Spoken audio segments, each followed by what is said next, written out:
और अब वक्त तो चला है हमारे खास शो देश का सवाल का। तो हाजिर हूं मैं आपके साथ राजीव शर्मा और आज हम बात करेंगे उत्तर प्रदेश के चुनाव की।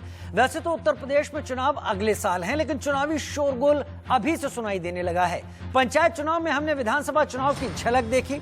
जीत से बीजेपी गदगद है, लेकिन बीजेपी को मिली बढ़त का जवाब देने में बीएसपी, कांग्रेस और समाजवादी पार्टी भी जुट गई हैं। उत्तर प्रदेश का 3 दिवसीय दौरा करके प्रियंका वापस दिल्ली लौट चुकी हैं, लेकिन इन 3 दिनों में उन्होंने हर मुद्दे पर योगी सरकार को घेरने की कोशिश की। अखिलेश यादव भी समाजवादी पार्टी की जमीन को मजबूत करने में जुटे हुए हैं। वो लगातार कोरोना और कानून व्यवस्था के मुद्दे पर सरकार को ललकार रहे हैं। इधर बीजेपी भी संघ के साथ मिलकर चुनावी तैयारियों में जुटी है। संघ की समन्वय मीटिंग में बीजेपी कोर कमेटी ने हिस्सा लिया, जिसमें सरकार द्वारा अब तक किए गए कार्यों और आगामी कार्यक्रम पर चर्चा हुई। माना जा रहा है कि बैठक में संघ ने 2022 के चुनाव को ध्यान में रखते हुए अहम सुझाव दिए हैं। लेकिन आज सबसे बड़ा दांव मायावती ने चला। मायावती ने एक बार फिर सत्ता की कुर्सी के लिए ब्राह्मण समाज का रुख कर दिया। उन्होंने दावा किया कि मौजूदा सरकार से ब्राह्मण तबका नाराज है, जिससे एक बार फिर अटकलें तेज हो गई हैं कि क्या उत्तर प्रदेश में चुनावी बेड़ा पार्टियों की जात पात के जरिए ही होगा। आज सबसे पहले हम सुन लेते हैं मायावती का वो बयान। यहाँ अपर कास्ट समाज में से खासकर ब्राह्मण समाज तो बहुत ज़्यादा दुखी है, जिन्होंने पिछले विधानसभा आम चुनाव में बीजेपी के बहकावे में आकर इस पार्टी को बढ़ चढ़कर एक तरफा अपना वोट दिया था और इनकी पूरे 5 साल के लिए सरकार भी बनाई। मुझे पूरा भरोसा है कि अब ये ब्राह्मण समाज के लोग जो इन्होंने पिछले चुनाव में इनके बहकावे में आकर अपना वोट देकर इनकी सरकार बना दी थी पूरे 5 साल के लिए, अब वो पछता रहे हैं। लेकिन अब मुझे पूरा भरोसा है कि अब ये लोग इनके किसी भी प्रकार के बहकावे में नहीं आएंगे। अब इस समाज को, खासकर ब्राह्मण समाज को फिर से ये जागरूक करने के लिए कि प्रदेश में अन्य सभी समाज के साथ साथ इनका भी हित हर मामले में हर स्तर पर बीएसपी व इस पार्टी की सरकार में ही केवल सुरक्षित रह सकता है। और इसका एहसास कराने व इनको सन 2007 की तरह फिर से बीएसपी में जोड़ने के लिए इसी महीने 23 जुलाई से मेरे दिशा निर्देशन में बीएसपी के राष्ट्रीय महासचिव व राज्यसभा सांसद श्री सतीश चंद्र मिश्रा जी के नेतृत्व में इनकी धार्मिक भावनाओं को भी ध्यान में रखकर ये अभियान अयोध्या से शुरू किया जा रहा है। अयोध्या से अभियान शुरू करेगी बीएसपी। ब्राह्मणों को अपनी तरफ जोड़ने की कोशिश की तैयारी में एक संकेत बीएसपी सुप्रीमो मायावती ने आज दे दिया। ब्राह्मण समाज की नाराजगी को लेकर मायावती के बयान पर राजनीतिक दलों का क्या कुछ कहना है, ये वो भी सुन लेते हैं। समाज पार्टी आधार खो चुकी है। स्पष्ट तौर से बहुजन समाज पार्टी का जो अपना उसकी जो अपनी एक नीति थी वो पूरी तरह समाप्त हो चुकी है। तक उत्तर प्रदेश में ब्राह्मण समाज का सवाल है तो मैं कह सकता हूं कि इस देश में ब्राह्मण समाज ने सदैव समाज को सही रास्ता दिखाने का काम किया है और अग्रणी भूमिका उसने निभाने का काम किया है। जहां सवाल आया धर्म का तो ऋषि मुनि बन करके, तपस्वी बन करके उसने देश के लिए, सृष्टि के लिए संकट से उबारने का काम किया है। अगर हम देश के स्वतंत्रता संग्राम के भी आंदोलन में देखें तो ब्राह्मण समाज ने सबसे अग्रणी भूमिका निभाई है, चाहे वो मंगल पांडे रहे हों, चाहे चंद्रशेखर आज़ाद रहे हों। और जहां आज उत्तर प्रदेश की राजनीति का सवाल है तो आज उत्तर प्रदेश का ब्राह्मण भारतीय जनता पार्टी की सरकार को बनवा करके अपने को ठगा महसूस कर रहा है। अपने समाज को धोखा देना ही जिसका काम है, ऐसे लोगों के बारे में क्या किया जाए महाराज। ये अवसरवादी राजनीति का एक चेहरा आपके सामने दिखाई दे रहा है। हमारा चुनाव आ रहा है, हमें सरकार बनानी है, हमें चुनाव में जाना है, तो हम कभी इसका सम्मेलन करेंगे, हम कभी उसका सम्मेलन करेंगे। न धरती का पता, न आसमान का पता, न जनता की समस्याओं पर कभी संघर्ष करना है, न किसान की कभी कोई बात करना है। बंद कमरे में, एसी कमरे में बैठकर सिर्फ ट्विटर और सोशल मीडिया पर राजनीति करना है। कभी मायावती जी धरती पर उतरी हैं? जरा एक आंदोलन हमको बता दीजिए। उत्तर प्रदेश दौरे के आज तीसरे दिन प्रियंका गांधी नसीमुद्दीन सिद्दीकी से मिलने पहुंची और सिद्दीकी के घर उन्होंने लंच भी किया। माना जा रहा है कि सिद्दीकी के घर प्रियंका का जाना 2022 की चुनावी रणनीति का अहम हिस्सा है। इससे पहले 16 जुलाई को जब प्रियंका पहले दिन लखनऊ पहुंची तो उन्होंने हजरतगंज में गांधी प्रतिमा के सामने पंचायत चुनाव में हुई हिंसा को लेकर मौन व्रत किया। वहीं प्रियंका कल लखीमपुर खीरी भी गई थी, जहां वो ब्लॉक प्रमुख चुनाव में बदसलूकी का शिकार हुई पीड़िता से भी मिली थी।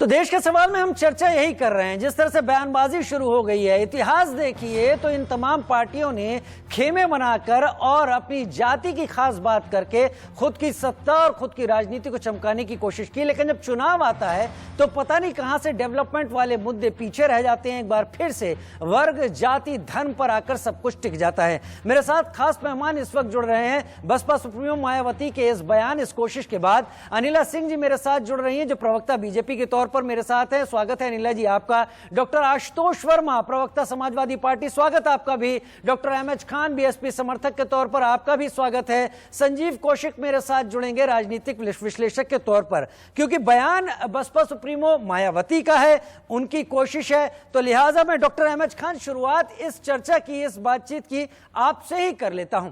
उत्तर प्रदेश का अगर चुनावी इतिहास देखें तो हम अक्सर देखते हैं कि लोगों की बेहतरी की बात करते करते पता नहीं कहां से अचानक सारी की सारी कोशिशें जाति, धर्म और खेमे पर आकर टिक जाती हैं। 2012 तक जब तक बीएसपी की सरकार रही, उसके बाद से देखा जाए तो आज बसपा और कांग्रेस दोनों ही उत्तर प्रदेश की राजनीति में करीब हाशिए पर हैं और केंद्र में आने की तमाम कोशिशें कर रहे हैं। तो क्या इसका मतलब यह माना जाए कि बीजेपी को चुनौती देने के लिए ब्राह्मण कार्ड से शुरुआत करना बसपा की मजबूरी बन गया था? Doctor MH Khan.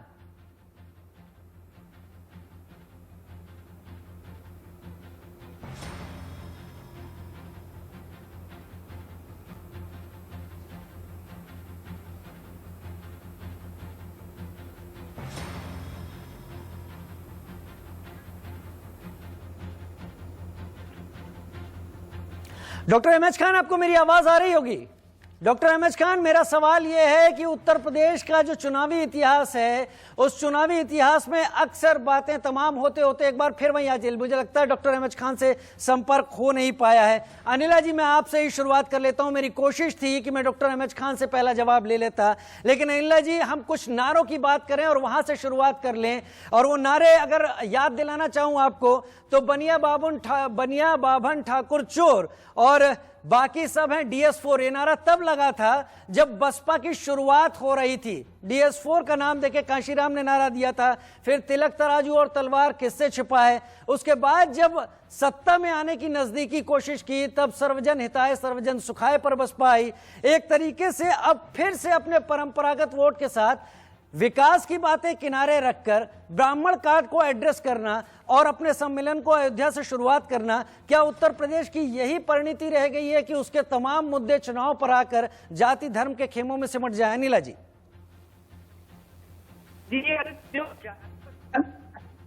उनकी तो यही परिणति है। इनका ये जो इवेंट से पहले फेल हो चुका है, पिछले चुनाव में मंच पर खड़े पर उन्होंने यही उल्टा भाग गणित किया था कि मुस्लिम वोट मुझे इतने दे दो, दलित वोट मुझे इतने दे दो, ब्राह्मण वोट मुझे इतने दे दो और मैं मुख्यमंत्री बन जाऊंगी। ठीक है, जो नेता यानी कि बहनी जो है सर्वजन सिखाई की बात करती हैं, जैसा कि आपने भी अभी जिक्र किया है, तो जब आप एक तरफ तो ये बोलती हैं और दूसरी तरफ आप एक जाति विशेष हर जिले में सम्मेलन रही हैं, तो आप जो बोल रही हैं बिल्कुल उसके विपरीत आप काम कर रही हैं। तो ऐसे नेता पे कोई विश्वास कर सकता है?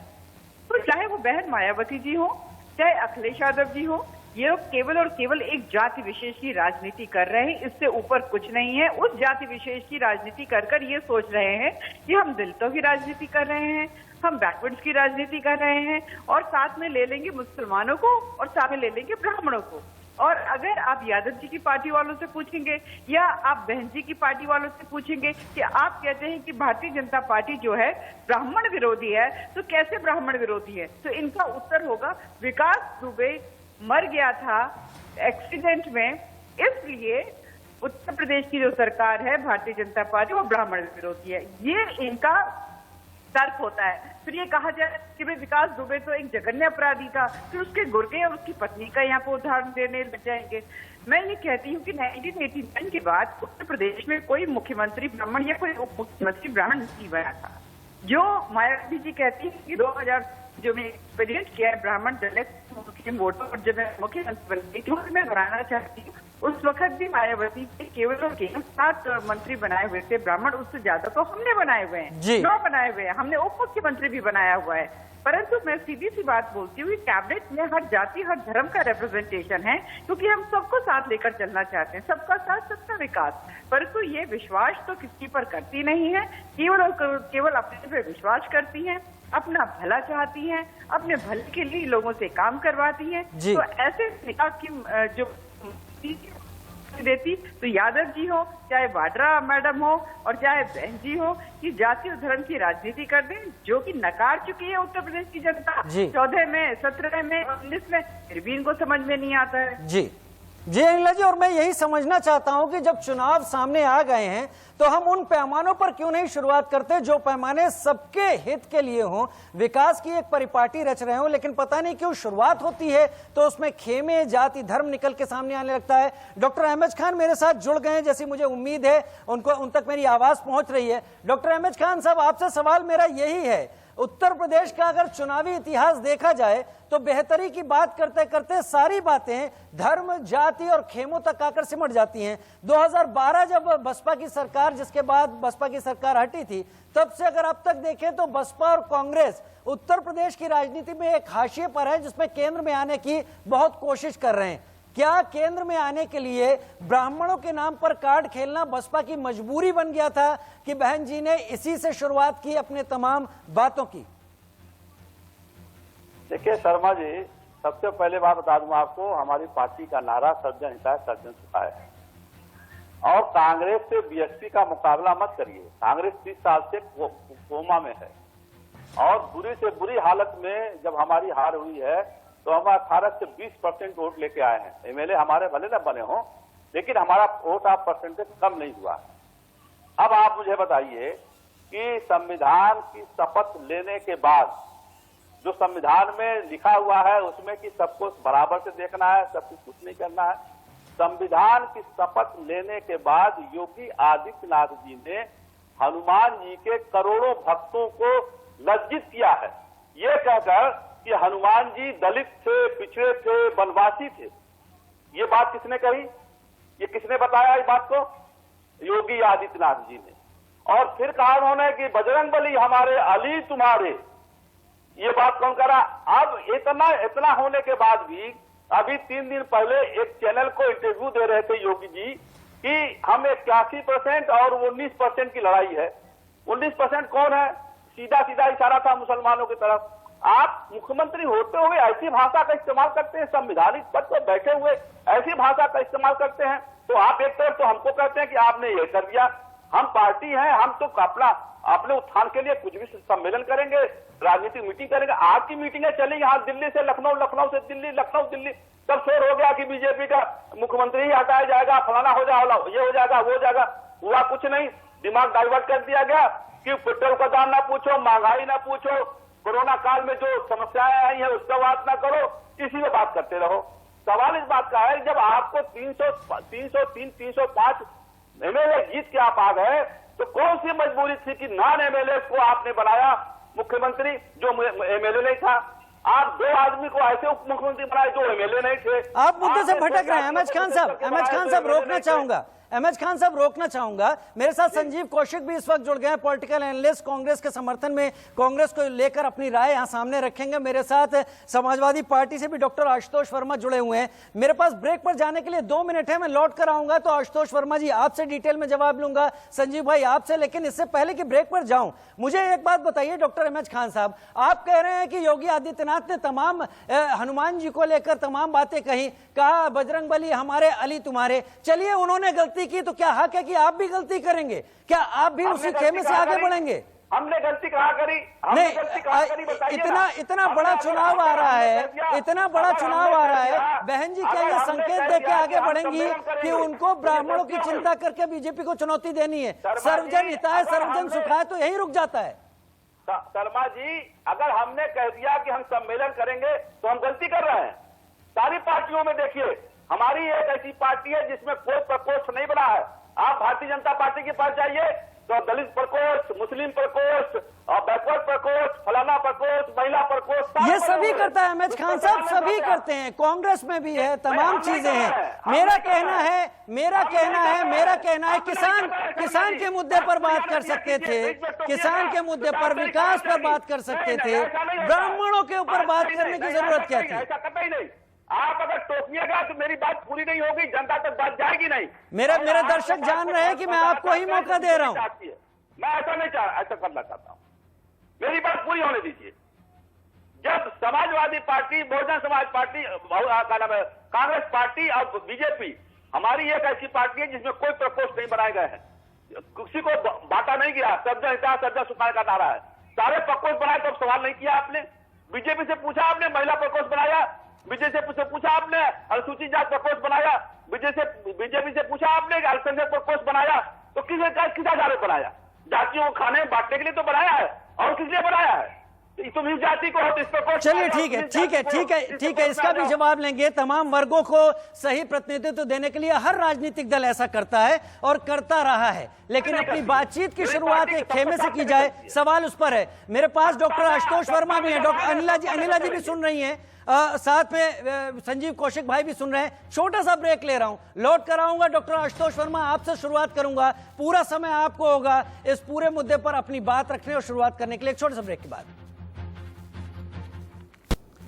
हम बात कर रहे हैं उत्तर प्रदेश की राजनीति, और चुनावों के पहले उत्तर प्रदेश की राजनीति एक बार फिर उसी पुराने पटरी पर दौड़ने की कोशिश कर रही है जिस पे चलते वो अब तक जीत का स्वाद चखने की बात कहती रही है, यानी जाति धर्म के खांचे में फिट करके तमाम विकास के दावे, विकास की बातें करना और इन लोगों को अपनी तरफ बहला के उनके वोट हासिल कर लेना। मेरे साथ तमाम खास मेहमान इस वक्त लगातार जुड़े हुए हैं, हम चर्चा कर रहे हैं। ब्रेक से पहले अनिला सिंह जी से हम बात कर चुके हैं और डॉक्टर एमएच खान साहब से हम बात कर चुके हैं। डॉक्टर आशुतोष वर्मा मेरे साथ समाजवादी पार्टी से इस वक्त जुड़े हुए हैं। डॉक्टर आशुतोष, मैं उम्मीद कर सकता था कि हम 2021 में आ चुके हैं, अब हम कम से कम उन बातों पर फोकस करेंगे इस कोरोना के बाद जिसमें हम स्वास्थ्य की सुविधाओं को लेकर लगातार सवाल उठाते रहे थे, डेवलपमेंट की तमाम बातें करते रहे थे। लेकिन अब भी अगर शुरुआत होती है और एक बड़ी पार्टी की नेता जो उत्तर प्रदेश में सत्ता में भी रही है, अगर वो पहला संबोधन चुनावों के पहले इशारा देते हुए एक खास वर्ग को लेकर करती हैं, तो इसके क्या मायने निकाले जाएं और क्या समझा जाए इन तरीकों से? डॉक्टर आशुतोष वर्मा।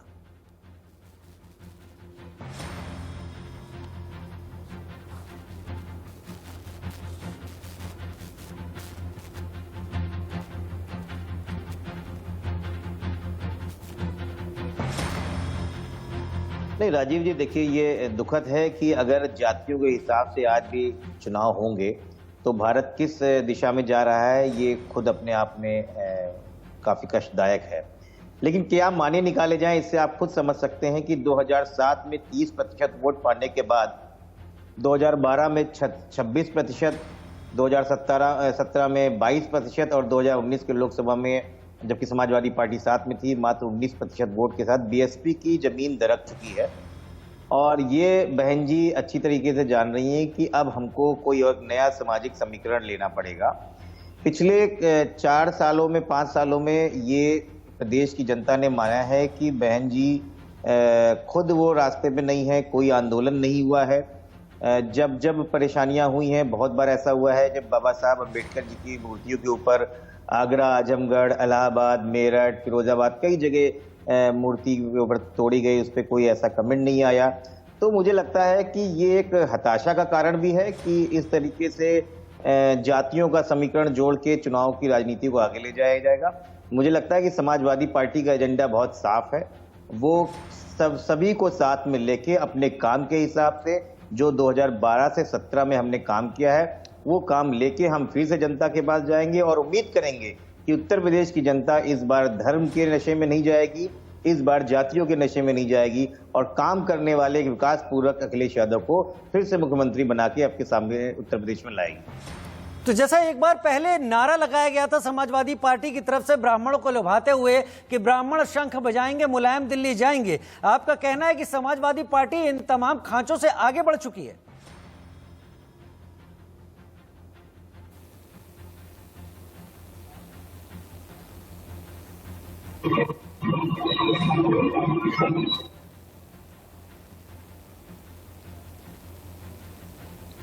जी राजीव जी, बहुत आगे बढ़ चुकी है और हमारा एक नारा ये भी है कि नई हवा है, नई सपा है और 22 में बाइसिकल। तो समाजवादी पार्टी का परिवर्तन आप देख चुके हैं, लगातार काम पूर्वक काम कर रहे हैं हम लोग, किसी जातियों की बात नहीं कर रहे, किसी धर्म की बात नहीं कर रहे, अपने काम पे उम्मीद है कि हमारा काम बोलेगा। हो सकता है कई बार ऐसा हुआ हो कि भगवान हिंदू और मुस्लिम की राजनीति में फंसा के भारतीय जनता पार्टी ने देश को, प्रदेश को चला है, लेकिन अब हम लोग बार बार कोशिश कर रहे हैं कि इस 24 करोड़ जनता को वापस उन चीजों में फंसा के असली मुद्दों पे, जो बेरोजगारी है, जो महंगाई है, जो महिला सशक्तिकरण है, जो देश प्रदेश का विकास है जिससे भारतीय जनता पार्टी भागती है, वहीं पर रोक के अपनी हम लोग राजनीति आगे बढ़ाएंगे। मुझे बहुत खुशी है कि आप इन तमाम चीजों का जिक्र करना शुरू कर चुके हैं, लेकिन इतिहास कुछ ऐसा है कि मुझे डर लगता है कि आने वाले कुछ महीनों में अगर शुरुआत हो चुकी है तो कहीं से भी कुछ भी हो सकता है। संजीव कौशिक मेरे साथ इस वक्त जुड़े हुए हैं। संजीव भाई, कांग्रेस का माना जाए जो इतिहास अभी पिछले 20 सालों का ही देख लें, 4 विधानसभाओं का देख लें, तो कुछ बेहतर नहीं रहा है उत्तर प्रदेश में। आप टकराने की कोशिश कर रहे हैं, प्रियंका पहुंची हैं, लखनऊ 3 दिन का दौरा किया, घेरा तमाम जगह उत्तर प्रदेश सरकार को, लेकिन जिस तरीके से अभी बहन जी ने बयान दिया है, उस बयान से क्या कांग्रेस खुद को उस राह पर चलने से रोकेगी, या फिर कांग्रेस को भी लगता है कि जब समीकरण बदलते हुए दिखेंगे तो यही एक वो तुरुप का इक्का है जिसे सामने गिराने से ही कुछ हो पाएगा? देखिए राजीव भाई, ये कहने में कोई गुरेज नहीं है कि उत्तर प्रदेश की राजनीति में ब्राह्मणों का एक अच्छा खासा वर्चस्व रहा है, चाहे वो 10 से 12% की संख्या में ही क्यों ना हो। हम खूब मुख्यालय से लेकर सचिवालय तक की बात हो, ब्राह्मण राजनीतिक फिजा बनाने में सबसे ज्यादा माहिर है और वो अपने हिसाब से अपने पक्ष में वो हवा बना लेते हैं, राजनीतिक हवा बनाने की बात होती है तो। लेकिन सबसे महत्वपूर्ण यह है कि क्या 2007 में जिस तरह से मायावती ने ब्राह्मणों को अपने तरफ लुभा के जिस तरह से सत्ता बनाई थी, क्या आगे भी वो कामयाब हो पाएंगी क्या? क्योंकि 2007 की बात जब आप करते हैं तो वो काफी पीछे छूट गया होता है। जब उस समय की समीकरण की बात करते हैं तो आपको दिखता है कि किस तरह से उस वक्त ब्राह्मण एक समाज के हाशिए पे खड़े होते हैं और यही मायावती जी जो नारे लगा रही होती है पहले, तिलक तलवार और तरवाजू, तो ये नारे किस तरह से बदलते हैं वो भी हम देख रहे होते हैं। दूसरी बात, ये अभी पिछले 1 दशक से जिस तरह से भारतीय राजनीति मुड़ी है, यह कहने में कोई गुरेज नहीं है कि अब आपको 2 खानों में बटे इस राजनीति में आपको क्लियर करना होगा कि आप बहुसंख्य समाज के साथ हैं या हिंदुत्व का बिना आप झंडा लिए हुए आडंबर का वो जो कदम है वो उसको लिए हुए आप आगे नहीं बढ़ सकते हैं। क्योंकि आज के वक्त में जिस तरह से भारतीय जनता पार्टी राजनीति कर रही है, इस राजनीति में यदि आप अपने आप को सेकुलर कहलाने का यदि भ्रम पालते हैं तो उसका खामियाजा आपको भुगतना पड़ेगा। जिस तरह की राजनीति सामने वाले कर रहे हैं आपको उसी तरह की राजनीति करनी होगी और उसी में चलना होगा। यदि इनको यदि 2017 के राजनीति में या 2017 के चुनाव में यदि सफलता मिली भारतीय जनता पार्टी को, तो सफलता केवल और केवल मुस्लिमों के वजह से नहीं मिली या फिर दलितों के वजह से नहीं मिली, ब्राह्मणों के वजह से नहीं मिली, बिल्कुल 2 खानों में बांट देने के वजह से एक बहुसंख्य समाज जो तैयार हुआ उन लोगों ने वोट दिया और इनको जीत मिली। अब पिछले 4.5 सालों में लोगों ने देखा है कि ये नई तरह की जो लोग राजनीति करने वाले थे, क्या वो सचमुच में समाज का विकास करने में सक्षम है? जिन ब्राह्मणों को लुभा करके लाया गया था, क्या ब्राह्मणों की उनके पाले में आने के बाद में उनकी प्रतिष्ठा बढ़ी है, उनके साथ न्याय हुआ है? जिन दलितों ने इनको वोट दिया था, जो मायावती जी से छूट के आई थी, क्या उन दलितों को सम्मान मिला है? हमने देखा है कि पिछले कुछ वर्षों में जिस तरह से दलितों की बात कर रहे, रात में किरोसिन का, लेकिन मायावती जी, संजय भाई, मायावती जी शुरुआत करती है ब्राह्मणों के दर्द से, वो अयोध्या में सम्मेलन की बात करती है, है वही अयोध्या जहां पर राम मंदिर का निर्माण बीजेपी के लिए कुछ इस तरह से है कि अगर नींव भरी तो 2022 दिख रहा है, मंदिर में दर्शन हुए तो 2024 दिख रहा है। क्या उसको चुनौती देने के लिए ये कार्ड खेलने की कोशिश है? निश्चित तौर पे वो चाहती है, लेकिन लोगों ने देखा है कि पिछले 4.5 सालों में किन किन मुद्दों पर, ये चाहे मायावती जी हो या अखिलेश भाई भी हो, जिस तरह से मुद्दे सामने आए, क्या सड़कों पे लोगों ने देखा है इनको संघर्ष करते हुए सत्ता के विरोध में। आपने देखा कि ये लोग बैठ करके ट्वीट करने वाले लोग हैं, समय समय पर कभी कभी निकलते हैं, लेकिन लगातार वो सड़कों पे, आपने चाहे वो प्रियंका गांधी की बात हो या राहुल गांधी की बात हो, जिस तरह से इन लोगों के लिए बीच में, क्योंकि राजनीति में दिखना चाहिए आपको, आप अंदर बैठ करके किस तरह की रणनीति बनाते हैं वो मायने नहीं रखता है। आपको खड़ा होना है साथ में और उनको भरोसा दिलाना है कि इस बुरे वक्त में हम आपके साथ हैं। यानी मैं ये समझ लूं अब संजीव भाई के एक नैरेटिव सेट कर दिया है बीएसपी सुप्रीमो ने। हाँ, निश्चित रूप से आप उनकी, मैंने कहा कि ये इससे कोई फर्क नहीं पड़ता बीएसपी की रणनीति क्या है, ये समाजवादी पार्टी के प्रमुख भी जानते हैं, ये कांग्रेस पार्टी भी जानती है और भारतीय जनता पार्टी तो खूब जानती है कि उनके लिए वो अंदर खाने से किस तरह से हेल्पफुल हो रही है और आगे के लिए वो काम करती रहेंगी। तो ये बात समझ में आ रही है लोगों को कि यदि मायावती इस तरह से कोई शगुफा छोड़ने का प्रयास कर रही है तो वो किसको लाभ पहुंचा रही है और किसे हानि पहुंचा रही है, ये बात जनता समझ रही है। अनिला जी मेरे साथ जुड़ी हुई हैं। अनिला जी, जो संजीव कौशिक कह रहे हैं कि जिस तरह की राजनीति है उसका जवाब देने के लिए कुछ उसी तरीके से तैयार होना होगा, और जो संदेश दिया उन्होंने उससे भी ज्यादा क्या वो देख रही हैं, क्या फायदे हैं और दरअसल मैसेज क्या देना चाहती हैं। ये वही कांग्रेस है जो कि 1971 में कहती थी रोटी कपड़ा और मकान मांग रहा है हिंदुस्तान, वो मनमोहन सिंह जी तक आती है तो कहते हैं कि इस देश के संसाधनों पर पहला हक मुसलमानों का है। तो खेमे में बांटने की शुरुआत तो हमारे देश में चलती ही रहती है, सब कुछ होता है चुनाव में। क्या आप भी इत्तेफाक रखते हैं संजीव कौशिक ने जो अब कुछ कहा? देखिए, ये सब लोग जानते हैं कि कांग्रेस पार्टी ने वही किया जो अंग्रेज हमारे साथ करते थे, डिवाइड एंड रूल, और अंग्रेजों की बनाई हुई है ये। हमें मालूम है कि शास्त्रों सोसाइटी वालों ने किस प्रकार से किस कांग्रेस को बनाया, उनका ये पॉलिटिकल वर्टिकल था और उनको पता था कि देश को विभाजित करना है और इसमें राजनीतिक दल जो है वो कांग्रेस के रूप में स्थापित करें और भारत का डिवीजन करें, और जो कि उन्होंने किया। और उसके बाद हमने देखा कि पॉपुलर वोट जो था वल्लभ भाई पटेल जी के साथ था, परंतु जवाहरलाल नेहरू जी को प्रधानमंत्री बनाया क्योंकि अंग्रेज को अपना एजेंडा जो है वो केवल जवाहरलाल नेहरू थे। तो डिवाइड, शर्मा जी मुझे कहीं जाना है, एक सेकंड। जी आया, मैं आपके पास आया जी। अनिला जी थोड़ा बोल लें, डॉक्टर अहमद खान के पास फिर जाता हूं जी। तो डिवाइड एंड रूल की नींव जो अंग्रेजों ने रखी, उसकी जो इमारत जो है कांग्रेस पार्टी ने बनाई। अभी जो है कौशिक साहब जो है बहुत तारीफें कर रहे हैं जिसका मर्डर की और प्रियंका मर्डर 23 जनवरी 2020 में जनरल सेक्रेटरी बनी और उनको 2019 में, और उनको जो ईस्ट यूपी है, पूर्वी यूपी है, उसका इंचार्ज बना दिया गया। चुनाव तो 2019 में टोटल जो है 67 सीट पे कांग्रेस लड़ी, 63 सीट की जमानत जब्त हो गई। ये वो केवल एक सीट जीती, वो भी की बादशाही जीती कि भाई भी हार गए। केरला में जाके बोलते हैं कि उत्तर प्रदेश के लोगों के अंदर पॉलिटिकल मेच्योरिटी नहीं है। इनके परिवार से कितने प्रधानमंत्री दे दिया उत्तर प्रदेश, अनिला जी ये थोड़ा सा अलग हो जाएगा। मैं जातिगत मामलों पर जा रहा था। डॉक्टर अहमद खान मेरे साथ जुड़े हैं जी। डॉक्टर अहमद खान, नहीं तो मैं अभी बहन जी का भी बता देती हूँ। कौशिक साहब कौन है मैं जानता नहीं उनको। अगर ये राजनीतिक विश्लेषक है तो ये सारे पार्टियों की बात बताएं, और अगर राजनीतिक विश्लेषक नहीं है तो हिम्मत करके कहें कि हम कांग्रेस के समर्थक हैं, अपने नाम के आगे कांग्रेस समर्थक लिखें, वरना ये इनकी नौटंकी लगेगी और कुछ नहीं है।